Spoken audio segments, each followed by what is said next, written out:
Isaiah 53. Surely he took up our pain and bore our suffering. Yet we considered him punished by God, stricken by him and afflicted. But he was pierced for our transgressions. He was crushed for our iniquities. The punishment that brought us peace was on him, and by his wounds we are healed.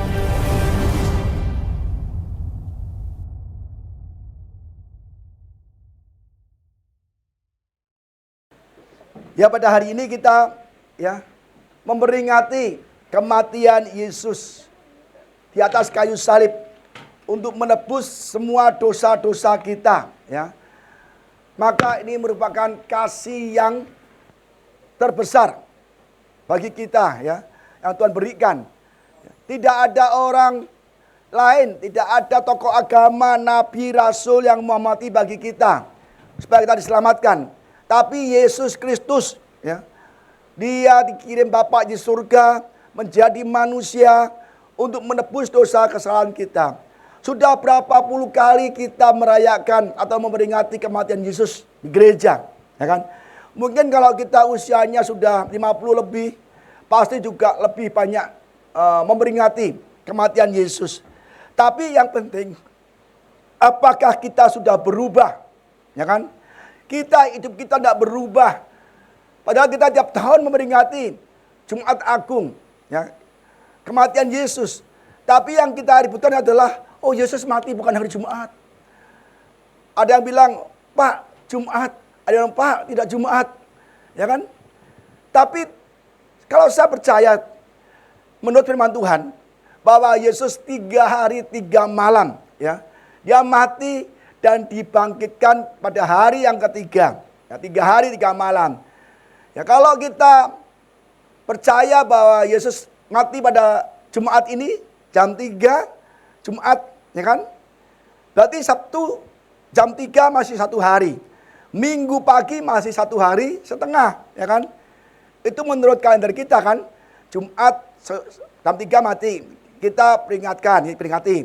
Habis itu kita hari Minggu kita rayakan Paskah, kebangkitan. Itu baru 2 hari, ya. Belum ada 3 hari. Padahal menurut Yunus, ya, cerita Yunus 3 hari 3 malam.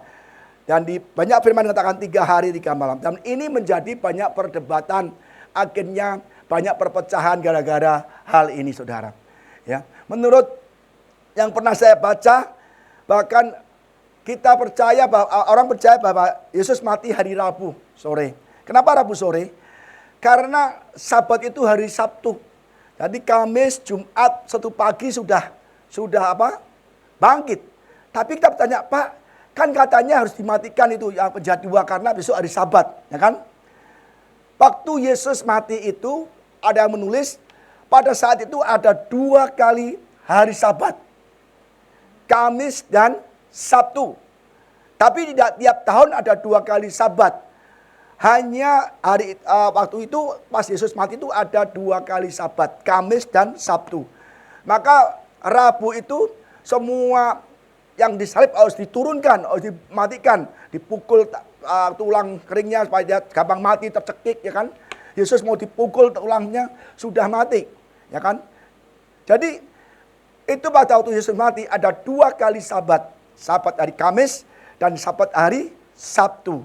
Ya, jadi tapi orang tetap tidak percaya. Ya, bahkan kita GBI pun juga tetap aja Jumat Agung, ada Jumat. Kalau Jumat Agung jam 3 Yesus mati nanti sore, ya kan? Besok sore baru 1 hari. Minggu sore baru 2 hari 2 malam. Tapi Minggu pagi sudah dirayakan kebangkitan. Ya kan? Kan tidak masuk akal. 3 hari 3 malam kok kata Yunus kan? Jadi tidak sesuai.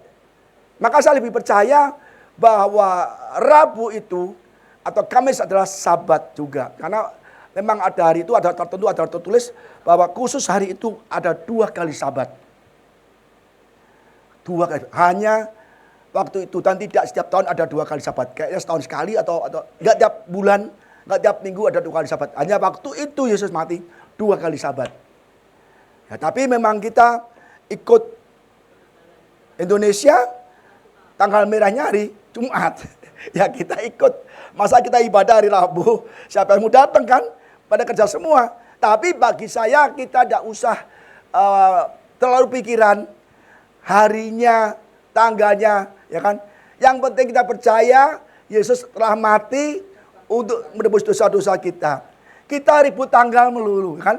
Tapi hidup kita nggak kita benahi, percuma, ya kan? Kita tanggalnya gini Pak, nggak Jumat Pak, Rabu Pak, nggak Rabu Jumat, semua itu ribut. Akhirnya terjadi perpecahan di antara Kristen sendiri. Ya bagi kita saudara, yang penting Yesus telah mati, ya, untuk nebus dosa-dosa kita, dan kita meresponi, ya, hidup di dalam kekudusan, hidup dalam kebenaran, hidup sebagai orang yang merdeka dari dosa. Ya, itu yang Tuhan Yesus mau, bukan ribut tanggal, hari. Ya, kita lihat hari ini tidak terlalu banyak yang hadir, ya kan, mungkin ini kan Jumat Agung, hari besar, Sabtu hari libur, ya kan. Ini 3 hari panjang, ya kan. Sudah banyak orang yang pada jalan-jalan, rekreasi. Ya, saya percaya yang hadir pada siang hari ini bukannya nggak punya uang untuk jalan-jalan, tapi sungguh-sungguh cinta Tuhan. Amin, saudara. Saya senang saudara ada hadir pada siang hari ini untuk memperingati, ya, kematian Yesus untuk kita semua. Ya, kasih yang terbesar. Yohanes 3 ayat 16 sampai 19. Karena begitu besar kasih Allah akan dunia ini. Ya kan? Karena apa? Sangat besar, begitu besar kasih Allah kepada dunia ini. Kenapa pada dunia ini? Karena dunia hidup di dalam kegelapan, hidup di dalam dosa. Tidak ada juru selamat. Mereka hidupnya tidak di dalam Kristus Yesus, tidak di dalam Tuhan. Maka Tuhan bilang, karena begitu besar kasih Allah akan dunia ini, sehingga Ia telah mengaruniakan, ya kan, anaknya yang tunggal, supaya setiap orang yang percaya kepadanya tidak binasa, melainkan beroleh hidup yang kekal. Kalau kita percaya kepada Yesus, hidup di dalam Kristus Yesus, hidup dalam kebenaran, maka jelas katakan kita tidak akan binasa. Sebab Allah mengutus anaknya ke dalam dunia, bukan untuk menghakimi dunia, melainkan untuk menyelamatkan oleh Dia. Yesus datang untuk menyelamatkan, supaya kita semua percaya, supaya kelak Yesus datang kedua kali, itu menghukum dunia, ya, dan mengangkat semua orang yang percaya. Itu kisah rapture kan, nanti akan dibicarakan oleh Ibu Idam ke depan. Jadi Yesus sebelum rapture, sebelum datang mengangkat orang dan menghukum orang lain, manusia, Dia datang dulu, lahir dulu, supaya yang percaya diselamatkan, yang tidak percaya ditinggal, dianiaya di bumi ini. Dan kalau kuat dia bertahan dengan iman, dia mati dalam iman, dia bisa selamat. Karena nanti kalau ada tribulasi, kita bisa selamat, ya, karena kita sendiri yang menyerahkan nyawa kita. Kalau sekarang masih kasih karunia, anugerah. Kita hanya percaya Yesus, hidup dalam kebenaran Yesus, maka kita diselamatkan. Kalau udah rapture terjadi, kita yang tertinggal mau selamat, kita harus melalui disiksa, dibakar hidup-hidup, disembelih, pokoknya dirajam, pokoknya mengerikan. Pasti kita semua akan menyangkal. Menyangkal. Bayangkan sekarang aja hidupnya enak aja, menyangkal. Ngapain ke gereja, enak kerja. Ya. Ngapain ke gereja, aku nggak perlu gereja kok, aku udah kerja kok. Ya kan? Kita menderita sedikit aja sudah nggak mau ke gereja. Kelak kalau udah rapture terjadi, kita bisa selamat kalau kita mau mati, dianiaya, disiksa. Ya. Jadi sebelum terjadi, Allah mengutus anaknya Yesus untuk datang, untuk mati pada hari ini yang kita peringati. Supaya percaya tidak binasa. Ya. Barang siapa percaya padanya tidak dihukum. Barang siapa tidak percaya ia adalah berada dalam hukuman. Di bawah hukuman. Sebab ia tidak Sebab ia tidak percaya dalam nama anak tunggal Allah. Kalau orang tidak percaya kepada Yesus, pasti di bawah hukuman. Pasti akan masuk tribulasi. Saudara, hidup kita tidak lama. Oh ya, terima kasih kakak kemarin saya meninggal. Saudara tak kasih karangan bunga, ya kan? Kakak saya umurnya 71. Udah meninggal, ya kan? Kita kan nggak tahu bagaimana hidupnya. Dan saya adiknya, walaupun pendeta, tidak bisa menentukan hidup manusia. Dia tanggung jawab sendiri dengan hidupnya kepada Tuhan. Hidup kita nggak tahu kapan kita mati. Ya kalau matinya ada sakit dulu masih mendingan kita bertobat. Kalau mendadak mati gimana? Ya kan? Jadi saudara, kita nggak tahu kapan kita mati. Tapi kita harus percaya kepada Tuhan Yesus yang telah mati yang kita peringati hari ini. Berapa banyak saudara kita tiap tahun merayakan Jumat Agung, tapi kita hidupnya masih jahat. Hidupnya masih dalam dosa. Udahlah saudara, jadikanlah ini Paskah atau Jumat Agung yang terakhir bagi kita. Dan kita mulai hidup dalam kebenaran. Saya nggak yakin 2 tahun lagi masih ada. Benar. Ini dolar 17.000. Saya cek 17.000. Bulan depan ini, apa bulan ini bisa naik itu bensin itu. Saya bukan nakut-nakuti. Kalau semua naik, dolar naik, semua barang naik. Dan banyak PHK. Jadi tidak siap-siap. Dan inilah hukuman itu terang telah datang ke dalam dunia. Tetapi manusia lebih menyukai apa? Kegelapan daripada terang. Sebab perbuatan-perbuatan mereka jahat. Jadi kalau orang jahat lebih senang kegelapan, lebih senang kejahatan, ya. Dan tenang sekali bahwa terang telah datang, Yesus datang, yang kita peringati hari ini kematiannya. Kita harus percaya apapun keadaan kita, apapun kondisi kita, ya. Apapun pergumulan kita, mari kita semua bertobat. Saya senang hari ini ada yang hadir, ya kan?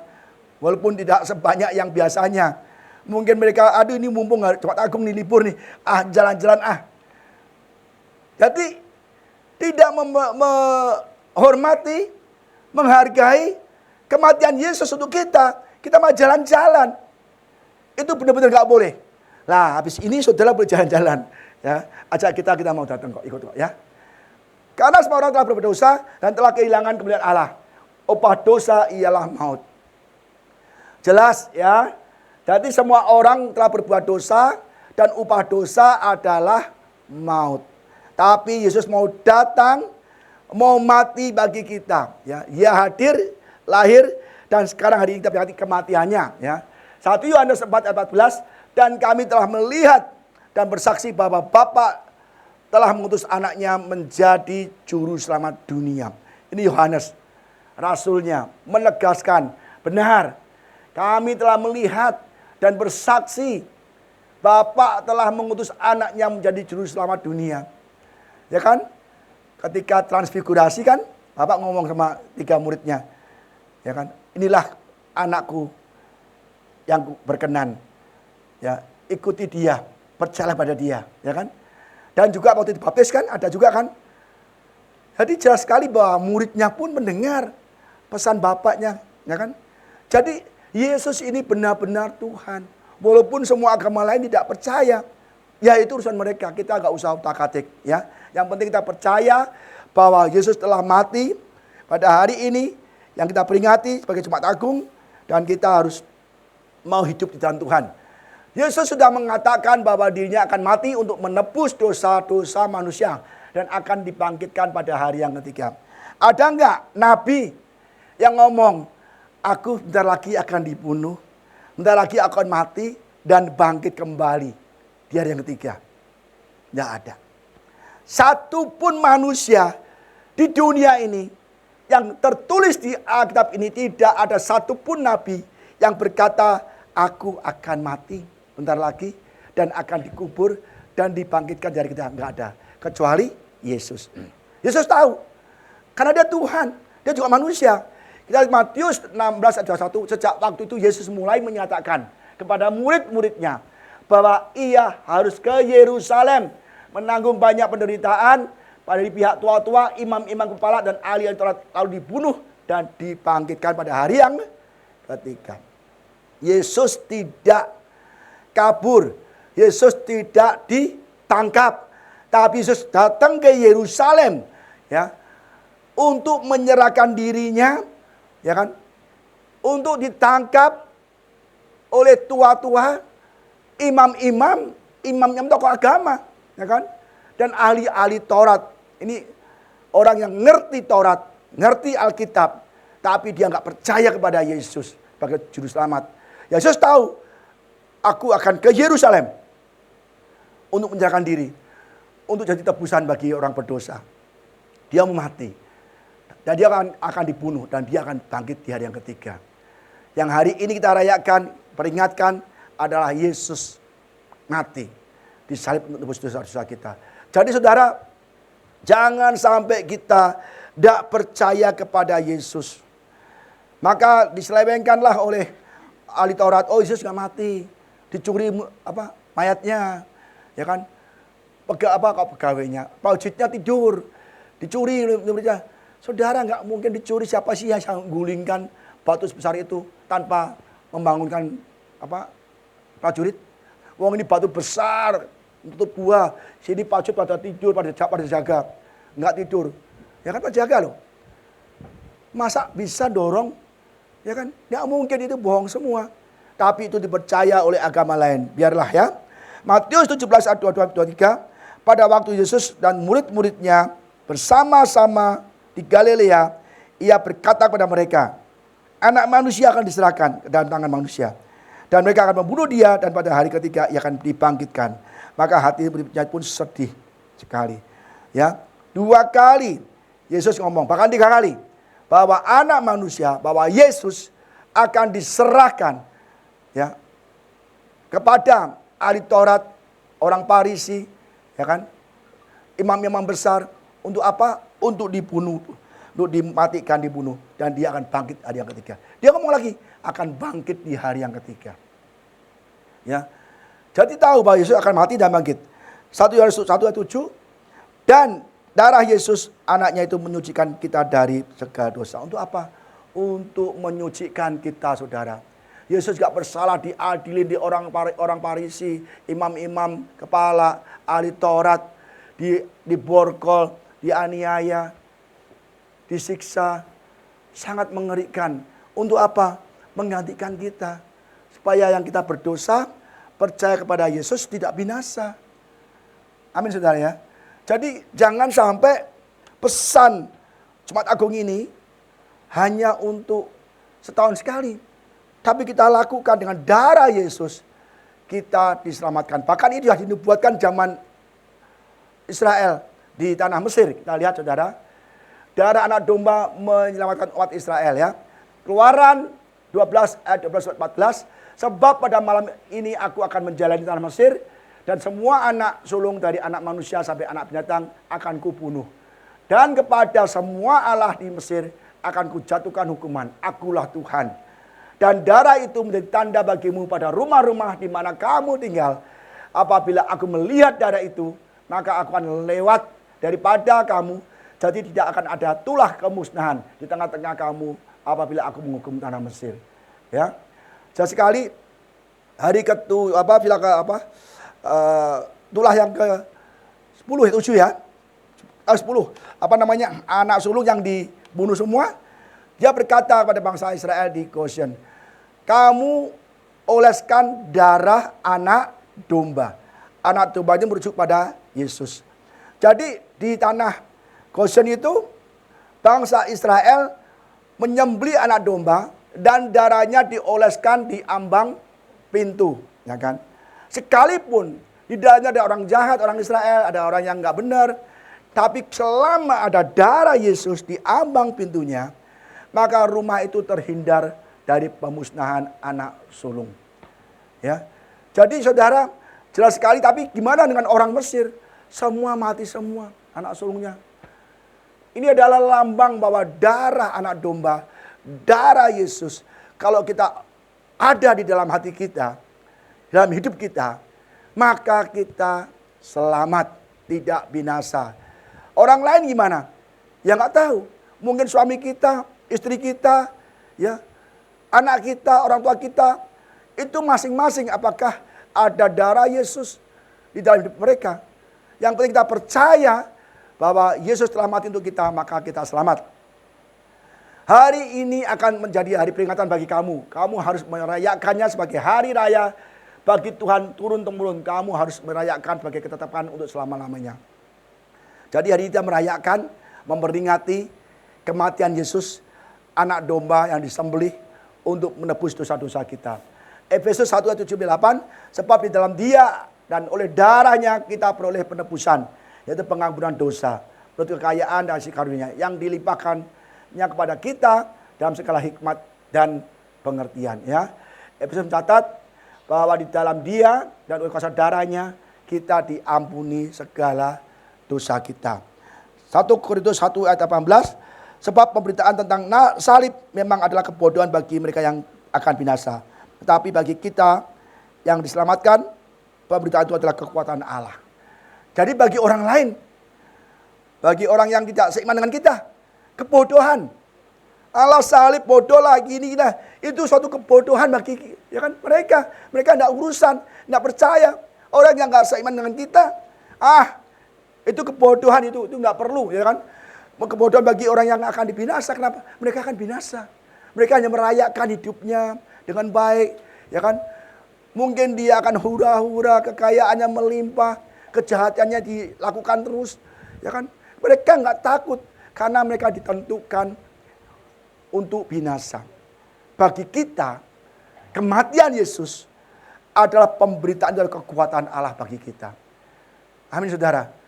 Mungkin bagi kita, wah enak Pak itu orang di luar Yesus kok kaya-kaya Pak ya hidupnya Pak ya. Hidupnya enak, kita yang percaya Yesus kok kayaknya susah aja. Saudara, justru karena kita percaya pada Yesus, kita harus mulai mematikan kedagingan kita.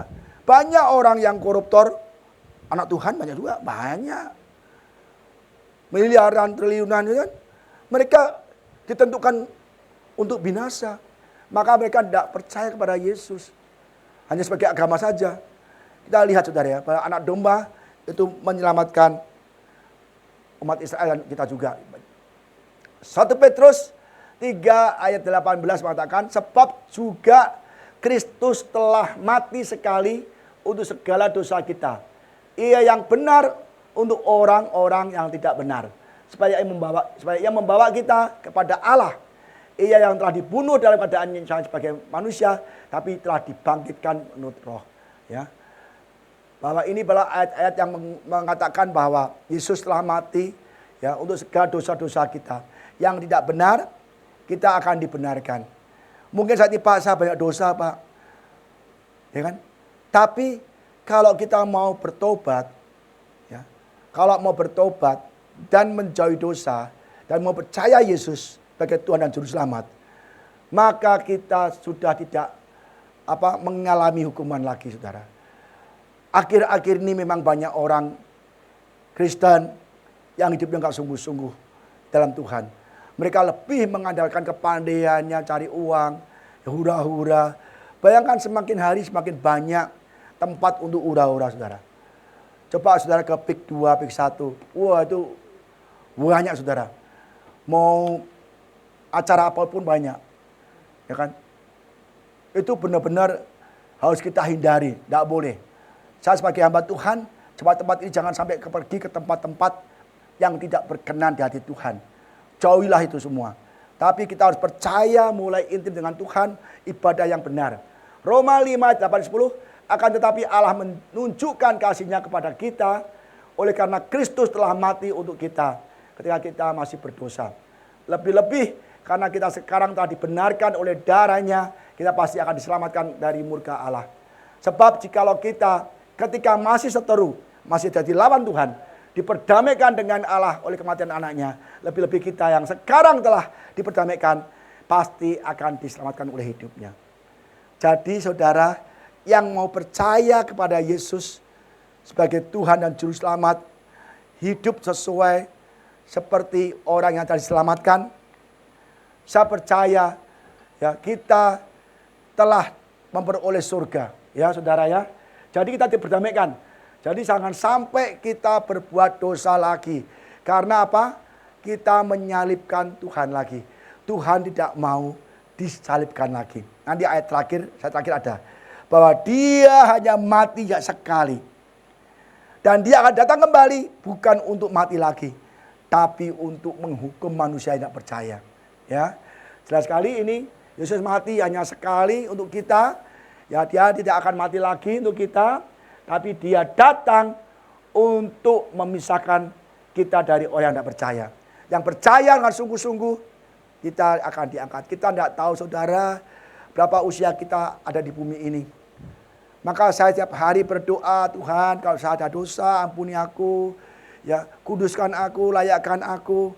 Ya, kita harus memuji Tuhan, berdoa, baca firman, intim dengan Tuhan Bapak kita. Saya khawatir, ya, tahu-tahu saya dadak besok mati gimana? Ya kan? Maka hari ini, setiap hari kita harus berdoa, minta ampun. Doa Bapak kami bagus juga, itu paling bagus. Saya kalau habis doa panjang sama Bu Ida, ya, itu ditutup dengan doa Bapak kami selalu. Ya. Jadi saudara, kita harus minta ampun setiap hari. Setiap hari kita banyak dosa, mungkin ngomongnya ngaco, mungkin kita ada korupsi, ada menipu orang, ada kita salah pikiran kita. Kita minta ampun dan kita berdoa Bapak kami setiap hari. Ya. Supaya kalau malam-malam kita mati, kita udah ada jaminan kita pasti masuk ke surga. Ya kan? Seperti kakak saya meninggal. Saya nggak tahu pribadi dia sama Yesus. Itu urusan dia. Walaupun kakak saya. Tapi urusan keselamatan masing-masing. Jangankan kakak. Istri, suami, anak-anak pun orang tua. Itu masing-masing. Pastikan. Ya saudara hidup di dalam Kristus Yesus. 1 Yohanes 1:9. Jika kita mengaku dosa kita. Maka ia adalah setia dan adil. Sehingga ia akan mengampuni segala dosa kita. Dan menyucikan kita dari segala kejahatan. Kalau kita mau mengaku dosa, Tuhan Yesus itu setia dan adil. Dia menanti kita untuk ya bertobat. Bertobat. Supaya kita diselamatkan, terima surga. Tiap hari saya mengaku dosa, Tuhan kalau udah salah hari ini, ampuni aku. Selalu satu apa-apa kami, ampunilah kami. Seperti kami mengampuni orang bersalah kami. Dan kita juga harus mengampuni orang yang bersalah kepada kita. Jangan sekali-kali ada masalah ya, yang kita belum mengampuni. Ampuni. Mungkin itu anak kita, orang tua kita, tetangga kita, teman kita, ampuni. Yesus pun mati bagi kita, mengampuni dosa-dosa kita. Masa kita nggak mau mengampuni sih? Yesus saja mengampuni kita dengan mati loh. Disiksa, dianiaya, mati loh. Berat sekali loh. Kita hanya ngampuni mereka aja, ngomong aja nggak mau. Itu kebangetan. Kita belum siksa kan. Jadi saudara ampuni orang yang bersalah kepada kita. Ampuni mereka. Supaya kita dapat pengampunan. Kalau kita tidak mengampuni, maka Bapa di surga tidak mengampuni. Yesus mati. Kepala pasukan, dia bertobat. Kepala pasukan yang menyalibkan Yesus. Dia berkata, sungguh dia adalah anak Allah. Sungguh dia adalah orang benar. Kepala pasukan yang tidak kenal Yesus sebagai Tuhan dan Juru Selamat. Dia mengakui Yesus adalah anak Allah. Dan dia bertobat. Saudara, kita bahagia menjadi orang Kristen. Karena Yesus pemilik surga. Amin saudara. Saya kemarin khotbah di rumah duka. Setiap kali saya kepada rumah duka, saya katakan Yesus adalah Tuhan dan Juru Selamat. Bahwa siapapun yang tidak percaya dalam Yesus tidak akan masuk ke surga. Satu persatu saudara akan masuk ke peti ini. Saya bilang itu, selalu gitu. Masuk ke dalam peti ini. Dan surga bisa didapatkan hanya melalui Yesus. Mari yang tidak percaya, yang belum percaya Yesus, ambil keputusan. Kalau orang lagi kedukaan, kan ya datang banyak. Banyak agama kan, semua agama datang semua kan. Teman-teman kan, tetangga. Saya katakan Yesus adalah Juru Selamat. Saya katakan kalau tidak melalui Yesus tidak satu orang bisa masuk ke surga. Selalu saya katakan gitu kalau di rumah duka, selalu. Supaya mereka tahu bahwa mereka sadar satu hari kali dia akan masuk ke dalam peti. Saya bilang gitu saudara. Ya. Jadi kita harus benar-benar percaya pada Yesus. 1 Korintus 5 ayat 7-8. Buanglah ragi yang lama itu supaya kamu menjadi adonan yang baru. Sebab kamu memang tidak beragi. Sebab anak domba Paskah kita juga telah disembelih, yaitu Kristus. Ya. Jadi buanglah ragi. Buanglah hidup lama kita. Buanglah kejahatan kita. Buanglah segala kesalahan kita. Buang dosa-dosa kita. Buang kejahatan kita. Buang iri hati kita. Buang semua. Ya. Sebab anak domba Paskah kita juga telah disembelih. Jadi saudara, kita harus percaya pada Tuhan bahwa ragi itu adalah segala dosa dan kejahatan kita. Supaya kita menjadi adonan yang baru. Ciptaan yang baru dalam Kristus Yesus. Ya. Karena itu marilah kita berpesta bukan dengan ragi yang lama. Bukan pula dengan ragi keburukan dan kejahatan. Tetapi dengan roti yang tidak beragi itu kemudian kebenaran. Jadi ragi-ragi itu adalah suatu kebusukan, suatu keburukan, kejahatan. Kita buang. Kita menjadi ciptaan yang baru. Ya, buang yang lama untuk menjadi yang baru. Nah sekarang saya tanya, apakah kita sudah membuang karakter lama kita? Yang iri, yang jahat, ya, yang berbuat dosa, yang sering marah-marah, ya, berkeluarga tapi tidak setia. Ya. Kita buang lagi itu semua saudara. Supaya kita diperbarui. Let us celebrate our Passover, ya Paskah. Then not with bread having the old yeast of sin. Kita rayakan Passover, kita rayakan Paskah, kita rayakan juga kematian Yesus, ya kan? Tidak dengan ragi yang lama itu, dosa dan kejahatan.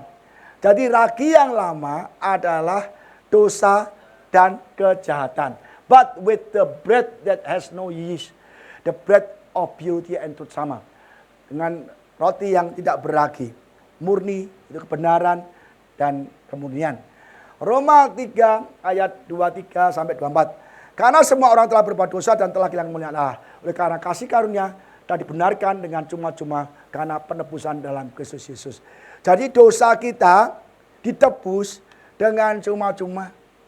Hanya kita percaya saja pada Yesus, kita akan selamat.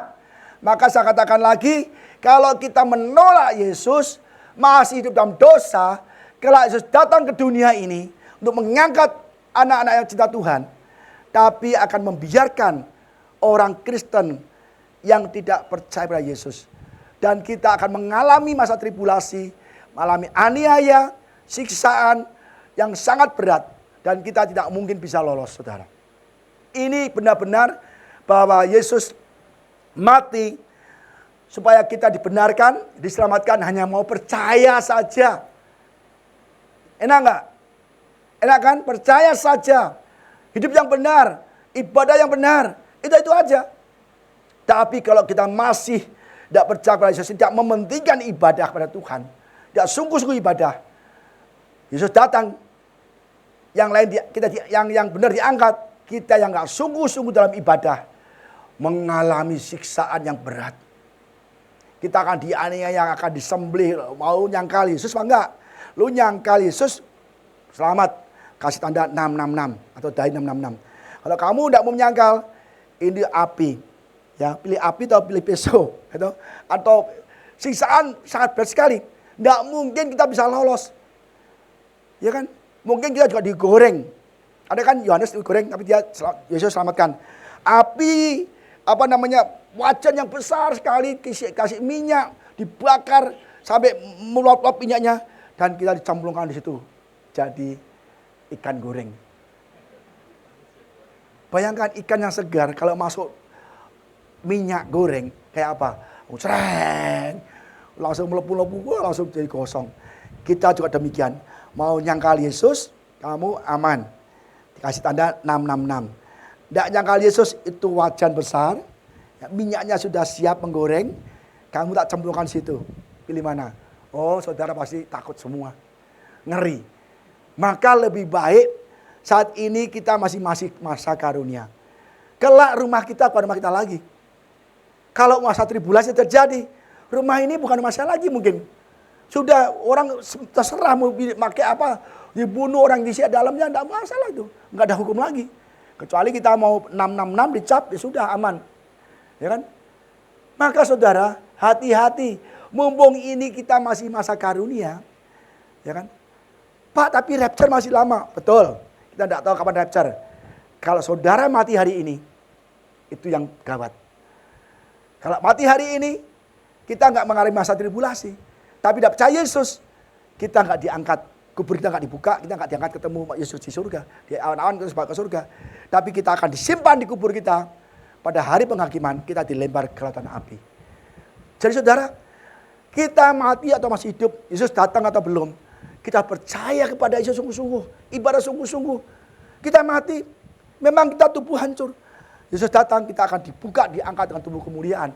Kalau kita nggak di dalam Yesus, hari kita mati, kita akan tetap di dalam kubur sampai nanti penghukuman terjadi. Nanti ada pengadilan tata putih dan kita akan dihukum di sana di api neraka untuk selama-lamanya. Jadi kita harus benar-benar ibadah sungguh-sungguh. Saya sering berdoa saudara, Tuhan, mumpung aku imannya lagi kuat Tuhan, udahlah ambil aku sekarang. Kita kalau saya imannya kuat, pengen udah Tuhan ambil ya Tuhan, ya kan? Tapi nggak diambil-ambil, ya sudah kita tetap sampaikan firman Tuhan. Saudara, hati-hati saudara. Kita jangan nunggu Yesus datang, ya kan? Kadang-kadang Yesus datang secara pribadi malam ini. Kita siap nggak? Siap nggak kalau Yesus datang malam ini jemput saudara? Nah, yang siap angkat tangan dulu coba. Kan tinggi-tinggi dong. Yang belum siap angkat tangan sekarang. Ya kan? Yang ragu-ragu angkat tangan juga. Jadi pastikan siang hari ini kita siap percaya kepada Yesus bahwa Yesus telah mati bagi kita dan kita harus percaya pada Dia. Ibadah sungguh-sungguh, ya. 1 Korintus 1 ayat 18, sebab pemberitaan tentang salib memang bodoh. Tadi sudah ya. Jadi kita orang bodoh tidak percaya Yesus, ya. Yang penting kita harus percaya pada Yesus telah mati untuk kita. Yohanes 19 ayat 1 sampai 7. Nah, ini kita banyak ayatnya tapi enggak apa-apa ya, Saudara. Mungkin kita juga mau kemana, Saudara? Pulang juga paling kemana sih? Di rumah juga tidur paling kan. Mendingan di sini dengar firman Tuhan supaya ingat ya. Lalu Pilatus mengambil Yesus dan menyuruh orang menyesal Dia. Prajurit-prajurit menganyam sebuah mahkota duri dan menaruhnya di atas kepalanya. Mereka memakaikan dia jubah ungu, ya kan? Bayangkan, mahkota duri. Itu nanti saya kasih gambarnya ada. Dan sambil maju ke depan, mereka berkata, "Salam hai Raja orang Yahudi." Lalu mereka menampar mukanya. Yesus kasih mahkota kayak raja gitu kan, mahkota duri. Dikasih tongkat, terus dipukuli, digebukin. Waduh, kurang ajar itu. Lalu menampar mukanya. Pilatus keluar lagi dan berkata kepada mereka, "Lihatlah, aku membawa dia keluar kepada kamu. Dan kamu tahu bahwa aku tidak mendapati kesalahan apapun pada dia." Pilatus, penguasa negeri, ngomong, aku dah interogasi, selidiki. Yesus tidak ada salahnya. Tidak bersalah apa-apa. Tapi karena kebencian imam-imam besar, kebencian orang Farisi, ahli Taurat, Yesus disesah untuk dibunuh. Lalu Yesus keluar bermahkotakan duri dan berjubah ungu, maka kata Pilatus pada mereka, "Lihatlah manusia itu."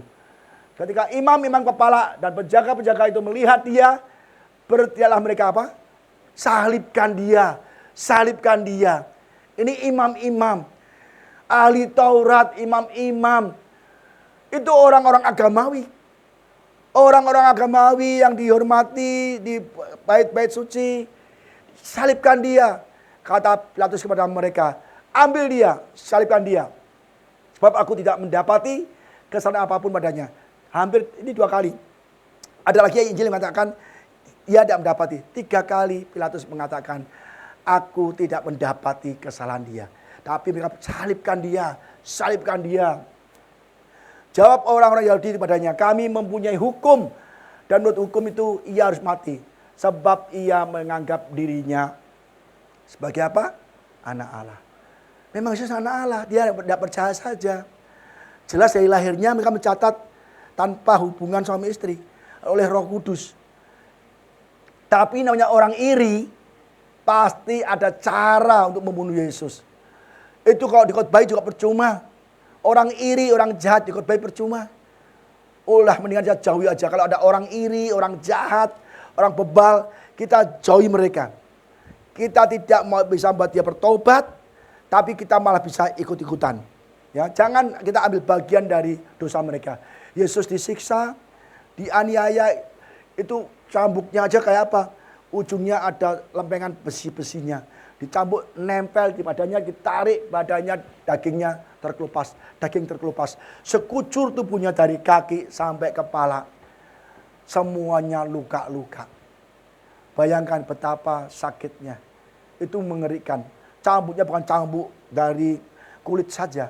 Ujungnya dikasih lempengan besi-besi. Ditarik, jebret, nempel tubuhnya, ditarik itu. Dagingnya ikut keluar. Dagingnya ikut keluar. Sampai darahnya habis, saudara. Sampai mereka kecapean untuk mencambuk Yesus, menyiksa Yesus. Betapa Yesus menderita untuk kita.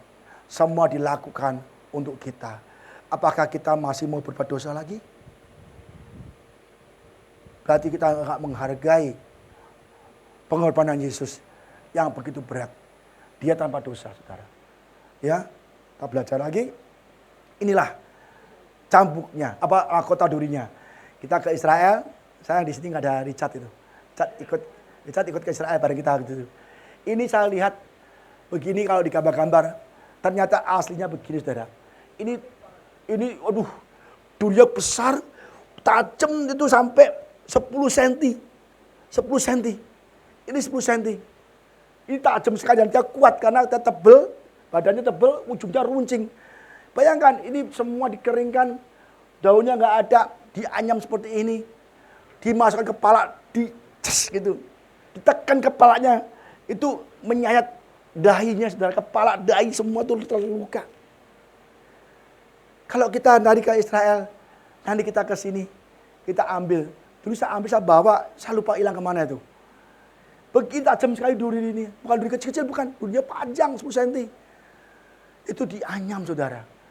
Sudah dicambuk, dihajar badannya habis-habisan, semua terluka habis-habisan, ya kan? Sudah nggak ada tenaga lagi, semua terkelupas kulitnya, kaki semua, ditambah lagi mahkota duri. Betapa menderitanya, sakitnya yang tak tertahankan. Ini siksaan yang paling jahat, paling kejam di dunia. Apakah kita masih berbuat dosa? Jangan, saudara. Kalau saudara masih tetap berbuat dosa, masih tidak mau ibadah pada Yesus, saudara orang yang bokangguan. Dan bocengli. Dan boceng. Ya dong, bayangkan, Yesus mati begini kita masih kurang ajar. Hidup dalam dosa, hidup dalam kejahatan, mencuri. Ya kan? Hidup gak benar. Kita orang-orang yang benar-benar bocengli lah. Ya. Kita lihat lagi. Matius 7 ayat 38 sampai 43. Ya, kita baca lagi, saudara ya. Masih banyak, tenang aja ya. Bersama dengan dia disalibkan 2 orang penyamun, seorang di sebelah kanan dan seorang di sebelah kirinya. Orang-orang yang lewat di sana menghujat dia dan sambil menggelengkan kepala. Mereka berkata, "Hei engkau Yesus yang mau merubuhkan bait suci dan mau membangun kembali dalam 3 hari, selamatkanlah dirimu jika engkau anak Allah. Turunlah dari salib itu." Ini menghujat Yesus. Yesus disalib bukan kesalahan dia loh. Dia mau menyerahkan dirinya untuk disalib. Ngapain turun lagi? Ya kan?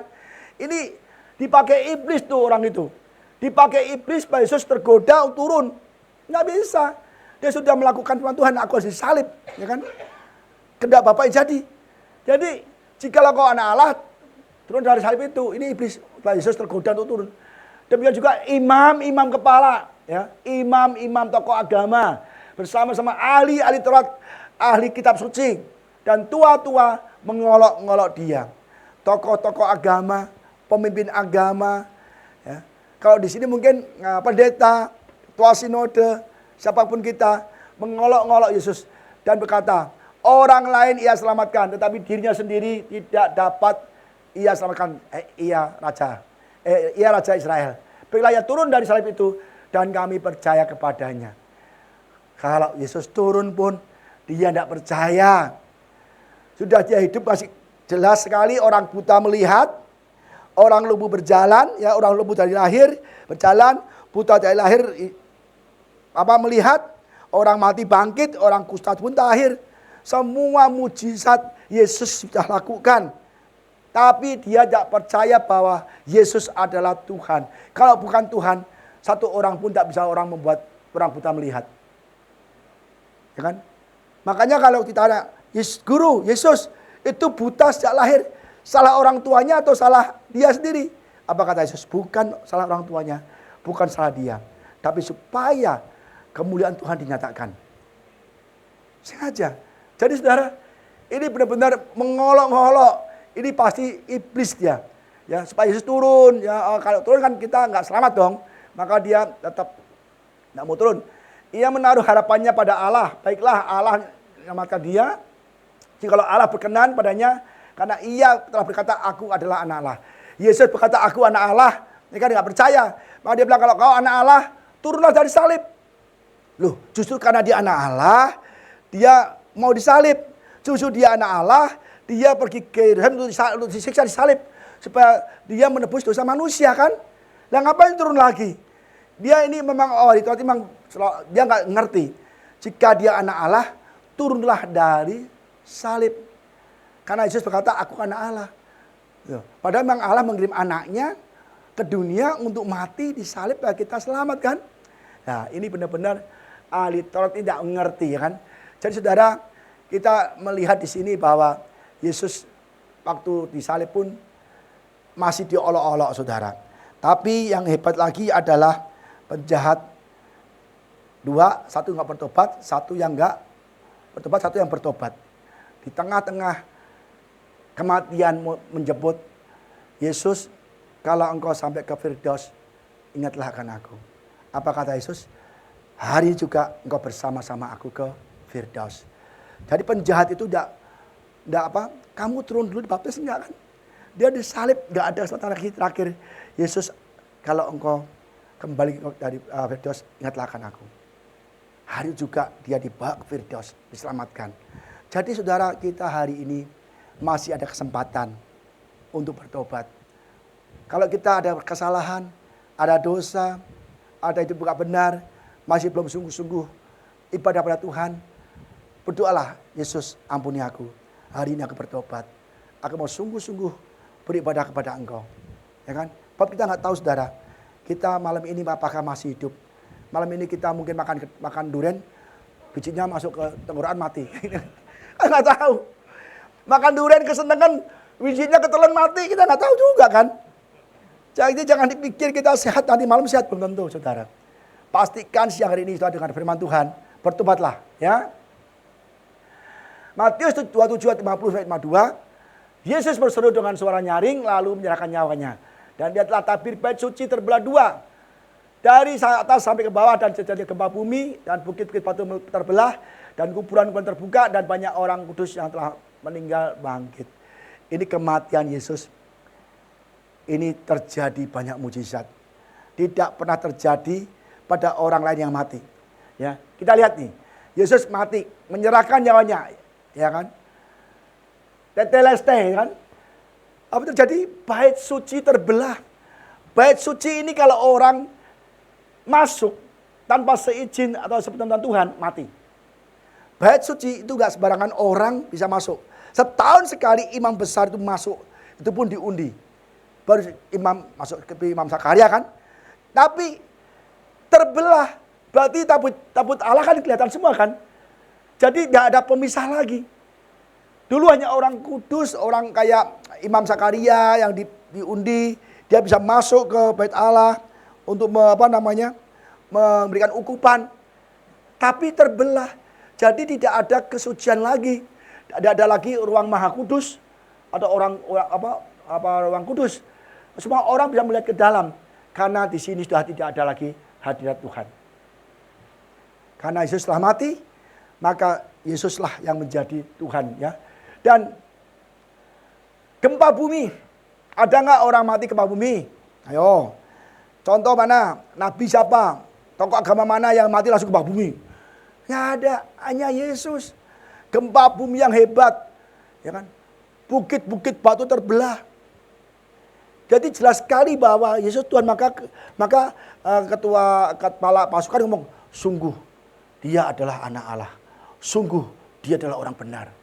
Begitu Yesus mati teteleste, tek gitu, langsung terjadi gempa bumi yang hebat. Tabit suci terbelah. Dan kuburan-kuburan terbuka, banyak orang kudus yang telah meninggal bangkit. Ini kebangkitan pertama ini bersama Yesus. Ya, tapi bangkitnya nggak langsung. Bangkit itu kubur, begitu Yesus bangkit, dia bangkit juga. Ya saudara, jadi kita benar juga kita apa? Bahwa kepala pasukan mengakui sungguh dia adalah anak Allah. Tidak ada orang mati seperti ini. Ya. Matius 27 ayat 54. Kepala pasukan dan prajurit-prajuritnya menjaga Yesus menjadi sangat takut. Ketika mereka melihat gempa bumi dan apa yang terjadi, lalu berkata, sungguh ia ini adalah anak Allah. Orang Farisi, orang ahli Taurat tetap tidak mengakuinya. Tapi kepala pasukan yang menyalibkan Yesus, dia berkata, sungguh ia adalah anak Allah. Jadi kita punya Yesus adalah Tuhan dan Juru Selamat. Wahyu 5:9. Dan mereka menyanyikan nyanyian suatu nyanyian baru, katanya, engkau layak menerima gulungan kitab itu dan membuka meterai-meterainya, karena engkau telah disembelih dan dengan darahmu engkau telah membeli mereka bagi Allah dari setiap suku, bahasa, kaum dan bangsa. Jadi kita telah dibeli oleh Yesus melalui kematiannya. Jangan sia-siakan, kita sudah diberi tiket ke surga. Tiket ke surga. Tidak semua orang mendapatkan, hanya orang yang percaya kepada Yesus punya tiket ke surga. Pegang erat-erat tiket ke surga itu. Ibadah sungguh-sungguh, baca firman, berdoa senantiasa, itu benar. Itulah tiket kita ke surga. Kita nggak tahu kapan kita mati kok. Apalagi saya di sini orangnya tuh pada lolok semua kan. Ada nggak di sini yang umurnya di bawah 30? Kan jarang. Mungkin ada, ya kan, itu jarang. Ya kan? Elsa kali di bawah 30. Ya kan? Satu orang tok. Bayangkan. Mungkin 1-2 orang saja. Ya kan? Mungkin Bu Lisa baru 17, ya kan? Ya kan? Ya kan? Jadi kita nggak tahu usia kita itu udah medium up. Kalau baterai itu sudah mulai dekat-dekat lowbat, udah hampir mati pada itu, saudara. Kalau baterai bisa disetrum, dicas, tapi umur kita nggak usah dicas, ya kan? Kita harus siap-siap nih, ya kan? Dan kita harus percaya kepada Yesus, saudara. Saya senang kalau kita sungguh-sungguh dalam Tuhan. Tapi saya bangga juga kepada saudara, ibadah walaupun 2,5 jam tetap bertahan di sini. Orang kalau ke sini, Pak, ibadahnya kelamaan, bisa nggak 1,5 jam? Gitu. Nanti saya bawa orang, ya sudahlah, kalau 1,5 jam kita nggak bisa, cari kerja 1,5 jam saja, atau 1 jam saja ada kan? Tapi saya nggak bisa, saudara. Ini akhir zaman, Tuhan mau datang. Ini kita harus benar-benar, kita jemaat ini benar jemaat yang murni, imannya iman yang kuat, ya kan? Benar, saudara, nggak gampang ibadah 2,5 jam itu nggak gampang. Tapi hari ini saya nggak mau lama-lama. Saya tahu saudara kayaknya sudah ada cara setelah ibadah. Ketawa, Pak Bet ada. 1 Petrus 2 ada 1 Petrus 24. Sebab untuk itulah kamu dipanggil, karena Kristus pun telah menderita untuk kamu dan telah meninggalkan teladan bagimu supaya kamu mengikuti jejaknya. Kristus meninggalkan teladan bagi kita. Kita mengikuti jejaknya. Apa teladan Kristus? Lihatlah di Alkitab ini, perjanjian baru. Matius, Markus, Lukas, Yohanes. Baca berulang-ulang itu. Itu teladan Yesus. Ditampar dia diam aja, difitnah diam aja, dimaki-maki diam aja, dilempar batu dia diam aja. Ya, supaya selamat kita semua. Dia tidak membalas kejahatan dengan kejahatan. Dia membalas kejahatan dengan nyawanya. Diberikan untuk kita yang percaya. Ya, saudara, jadi kita tidak bisa sama seperti Yesus yang begitu menderita, disiksa, dianiaya orang lain. Tapi minimal kita belajar melakukan teladan Yesus apa? Untuk memaafkan, saling memaafkan. Mungkin kita disakitin orang, disakitin oleh istri, disakitin oleh suami, disakitin oleh anak, disakitin oleh orang tua. Maafkan mereka. Maafkan mereka. Maka kita semua akan mendapat tempat yang baik di surga nanti kan. Ia tidak berbuat dosa dan tipu tidak ada dalam mulutnya. Tuh, tipu tidak ada dalam mulutnya. Siapa yang sering bohong di sini? Tidak boleh. Banyak yang bohong, tidak boleh ya. Kita jangan berbohong. Ya, kalau ya katakan ya, kalau tidak katakan tidak. Selebihnya dari mana? Dari iblis. Apa lo ya? Tapi banyak bohong terus, jangan, nggak boleh ya. Jadi kita nggak boleh bohong. Kalau kita bohong itu dari iblis, jelas sekali. Ya.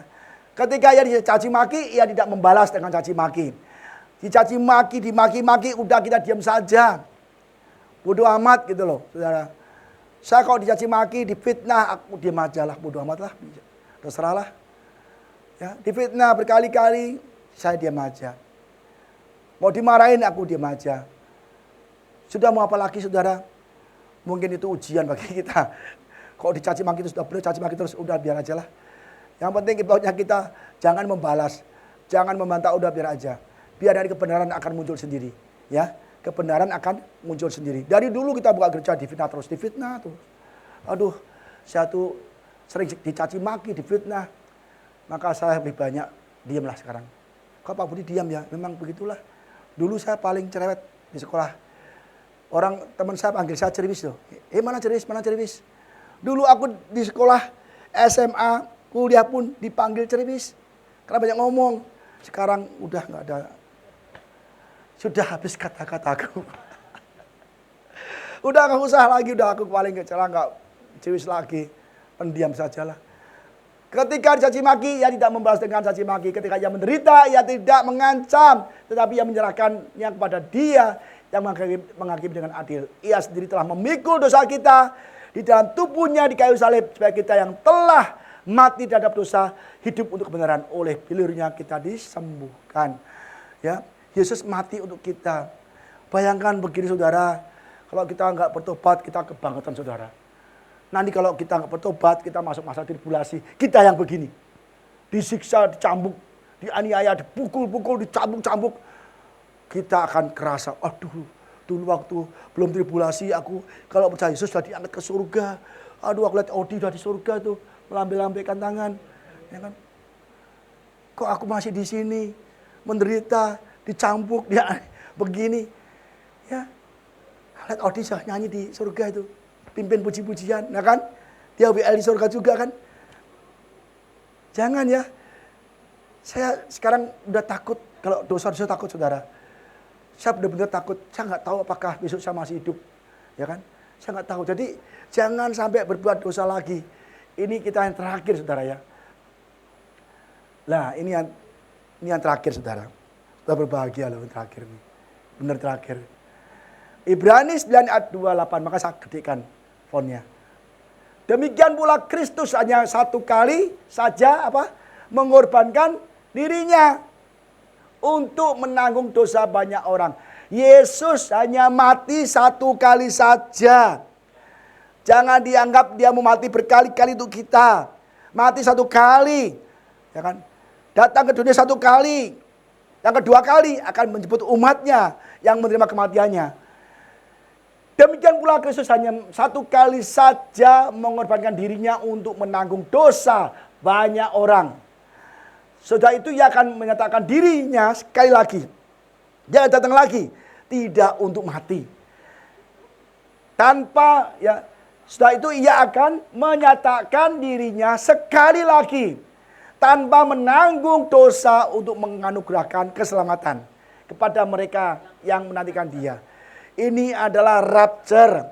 Dia datang sekali lagi, tidak mau mati lagi, tidak menanggung dosa lagi, tapi dia menganugerahi rapture. Kita akan diangkat ke surga bersama Yesus menerima mahkota kehidupan, tapi yang tidak percaya akan ditinggal di bumi sakarpe dewe. Kita akan dianiaya, disiksa. Kita nggak punya rumah, nggak bisa makan. Nanti akan terjadi orang makan orang. Ya, kita akan disembelih dimakan. Ya dong, nggak ada makanan, nggak ada Indomaret, nggak ada. Udah pasti ada semua. Dan dia tidak lagi untuk menanggung dosa. Jadi dia datang lagi, tidak mau mati lagi, tapi dia datang mengangkat kita yang percaya. Rapture, yang nggak percaya akan dianiaya di bumi. Tim musik siap? Ya saudara, jadi pada hari ini kita belajar ya tentang kematian Yesus, tentang penderitaan Yesus di kayu salib untuk menanggung dosa-dosa kita. Minggu depan kita belajar bahwa Yesus minggu ini lusa belajar dari kebangkitannya. Ya, jadi pada hari ini kita belajar kematiannya dan jangan sampai kita sampai hari ini tahun ini kita belum berubah. Berpuluh-puluh kali kita mendengar Jumat Agung, mendengar khotbah Jumat Agung, tapi kita hari ini belum berubah-ubah. Hari ini biarlah menjadi Jumat Agung yang terakhir bagi kita. Kita belum tentu tahun depan ada lagi Jumat Agung. Kenapa? Mungkin kita sudah diangkat Tuhan secara global atau kita diangkat Tuhan secara pribadi.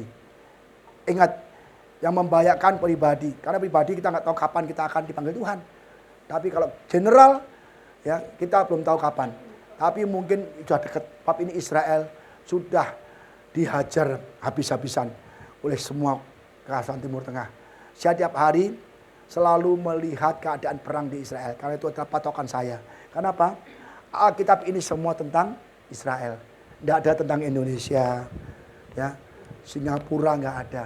Semua tentang Israel. Maka saya selalu mengamati politik Israel, peperangan di Israel. Bahwa Israel rapture, kita semua juga rapture. Karena kita cabang-cabang yang dicangkokkan ke pokok yaitu Israel.